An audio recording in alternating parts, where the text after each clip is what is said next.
ఇప్పుడు ఇంటర్నెట్ మీదకి వెళితే ఎవరైనా సరే, పిల్లలైనా సరే, పెద్దవాళ్ళైనా సరే తమని తాము మర్చిపోయి ఒక 2 గంటలు గడిపేస్తున్నారు.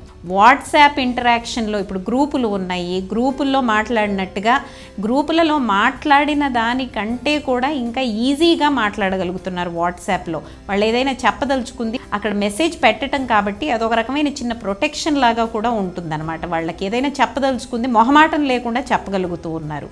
సో ఇన్ని రకాలైన వివిధ రకాలైన అప్లికేషన్స్ మనకి స్మార్ట్ ఫోన్స్లో ఉంటున్నాయి కాబట్టి ఎక్కువ టైము వాటి మీద స్పెండ్ చేస్తున్నారు పిల్లలైనా పెద్దవాళ్ళైనా.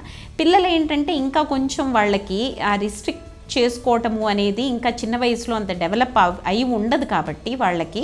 సో ఆ వయసులో ఇంకా ఎక్కువ యూజ్ చేయటానికి ఇది మంచి ఇది చెడు అనేది వాళ్ళని వాళ్ళు నియంత్రించుకునే శక్తి కొంచెం తక్కువగా ఉంటుంది కాబట్టి పిల్లలు ఇంకా ఎక్కువ దానికి అలవాటు పడుతున్నారండి. ఇప్పుడు మనం పిల్లలకి ఇప్పుడు 10-12 ఏళ్ల వరకు మనకి ఫోన్లు ఇవ్వాల్సిన అవసరం లేదు. మనం ఫోన్లు ఇవ్వాల్సిన పరిస్థితి వస్తే స్మార్ట్ ఫోన్లు కాకుండా మామూలు కేవలం కాలింగ్ ఫెసిలిటీ ఉండి ఎమర్జెన్సీలో పేరెంట్స్కి కాల్ చేసే ఫెసిలిటీ ఉండే ఫోన్లు మాత్రమే ఇచ్చుకోవచ్చు. సో వీలైనంత వరకు ఎంత వీలైతే అంత వయసు వరకు పిల్లల్ని స్మార్ట్ ఫోన్ల నుంచి దూరంగా ఉంచడం అనేది చాలా మంచి పద్ధతి. ఇవాళ మనకి ఏమవుతుందంటే పియర్ ప్రెషర్ చాలా ఎక్కువగా అవుతుంది. ఇప్పుడు మనకి 12 ఏళ్ళు 13 ఏళ్ళు 14 ఏళ్ళు దాటిన తర్వాత మన పిల్లలు ఉండే స్కూల్ను బట్టి నలుగురు పిల్లల దగ్గర స్మార్ట్ ఫోన్లు ఉంటున్నాయి, అందరి దగ్గర స్మార్ట్ ఫోన్లు ఉంటున్నాయి. సో పక్కింటి వాడికి ఉంది, ఎదురింటి వాడికి ఉంది, ఈ పక్కింటి వాడికి ఉంది, నాకు మాత్రం ఎందుకు ఇవ్వవు అనే క్వశ్చన్ పేరెంట్స్ ఎవరైనా ఇవ్వకూడదు, దూరంగా ఉంచాలి అని నిశ్చయించుకున్న వాళ్ళకి అది చాలా పెద్ద ఛాలెంజ్గా మారుతుంది. అందరు పేరెంట్స్ ఇస్తున్నారు, నువ్వు మాత్రం ఎందుకు ఇవ్వవు అనేది పెద్ద ఛాలెంజ్గా మారుతుంది. దీన్ని ఎదుర్కోవటం అనేది కొంచెం ఇబ్బందికరంగా ఉంటుంది. సో ఎక్కువ మంది పేరెంట్స్ ఇదొక రూల్ లాగా మనం ఇవ్వకూడదు, ఈ చిన్న వయసులో పిల్లలకి మనము ఇవ్వకుండా ఉంటే మంచిది అనే ఒక నిర్ణయానికి వస్తే మన సోషల్లీ టుగెదర్ పేరెంట్స్ టుగెదర్ ఈ నిర్ణయానికి వచ్చి ఎక్కువ మంది వాళ్ళ పిల్లలకి ఇవ్వకుండా ఒక రూల్ అనేది పెట్టుకుంటే అందరికీ ఈజీ అవుతుంది పేరెంటింగ్ అనేది. ఇప్పుడు సెల్ ఫోన్ యూజ్ వల్ల అండి ఫస్ట్ మనకి ఏం జరుగుతుందంటే human interaction, real human interaction జరుగుతుంది. మనం సెల్ ఫోన్లో ఫేస్బుక్లో కావచ్చు, ఇంటర్నెట్లో ఫేస్బుక్లో కావచ్చు, వాట్సాప్లో కావచ్చు, టెక్స్ట్ మెసేజ్లు కావచ్చు, ఇవన్నీ ఒక రకంగా సోషల్ ఇంటరాక్షన్ జరిగినట్టే ఉంటుంది. కానీ యాక్చువల్గా సోషల్ ఇంటరాక్షన్ పెద్దగా జరగదు. దాంట్లో రియల్ హ్యూమన్ ఇంటరాక్షన్ అనేది, ఫేస్ టు ఫేస్ ఇంటరాక్షన్ అనేది మిస్ అవుతున్నారు పిల్లలు. సోషల్ స్కిల్స్ అనేది పర్సన్ టు పర్సన్ ఉన్నప్పుడు సోషల్ స్కిల్స్ ఎలా ఉండాలి అనేది నేర్చుకోవటం అనేది చాలా తక్కువ అవకాశం దొరుకుతుంది పిల్లలకి, ఎక్కువ టైము సెల్ ఫోన్ల మీద స్పెండ్ చేసే పిల్లలకి.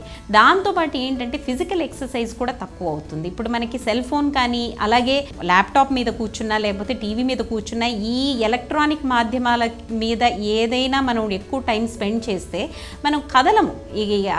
దాని మీద కూర్చున్నప్పుడు ఇంకా కుదురుగా కూర్చుని ఇంకా అదే పని మీద ఉంటాం కాబట్టి ఫిజికల్ ఎక్సర్సైజ్ కూడా బాగా తగ్గిపోతుంది అనమాట. సో కొంతమంది ఏంటి బాగా అడిక్షన్ వస్తుంది వీటికి, అంటే ఆ ఇంటర్నెట్కి కావచ్చు లేకపోతే ఆ సెల్ ఫోన్కి కావచ్చు ఎక్కువసేపు వాటికి అలవాటు పడటం అనేది జరుగుతుంది. మరీ అంత అలవాటు పడకపోయినా కూడా ఎక్కువగా వాటిని వాడుతూ ఉంటే ఫిజికల్ ఎక్సర్సైజ్ తక్కువగా ఉంటుంది, సోషల్ ఇంటరాక్షన్ తక్కువగా ఉంటుంది. కాబట్టి మనకి దానివల్ల వచ్చే ప్రమాదకరమైన రిజల్ట్స్ అన్నీ కూడా ఆ పిల్లలకి కనపడతాయి.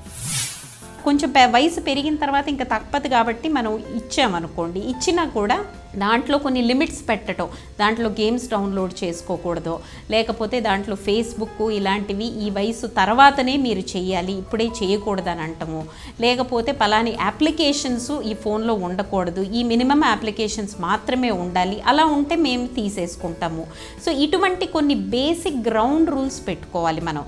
అలాగే time spent on the smart phone కూడా మనం కొంచెం గ్రౌండ్ రూల్స్ పెట్టుకోవాలండి. అంటే రోజుకి మహా అయితే ఒక గంట కంటే దాంట్లో ఎక్కువ టైం స్పెండ్ చేయకూడదు.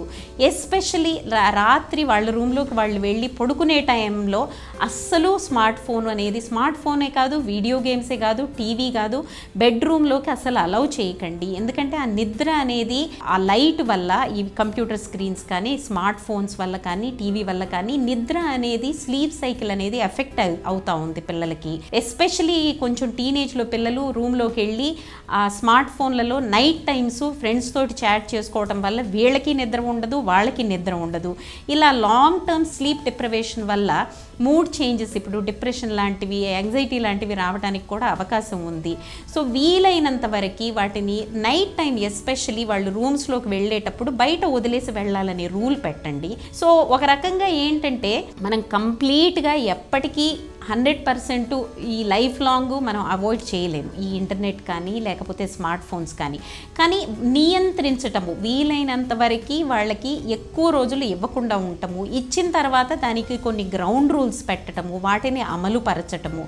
ఇంతకుముందు మనం వేరే రూల్స్ని ఎలాగైతే అమలు పరుచేవాళ్ళము, ఇప్పుడు దీనికి కూడా ఇది ఒక కొత్త మాధ్యమం వచ్చింది, మనం దానికి కూడా కొన్ని రూల్స్ పెట్టుకుని వాటిని పాటించమనటం పిల్లల్ని మనం ఎంతైనా అవసరం.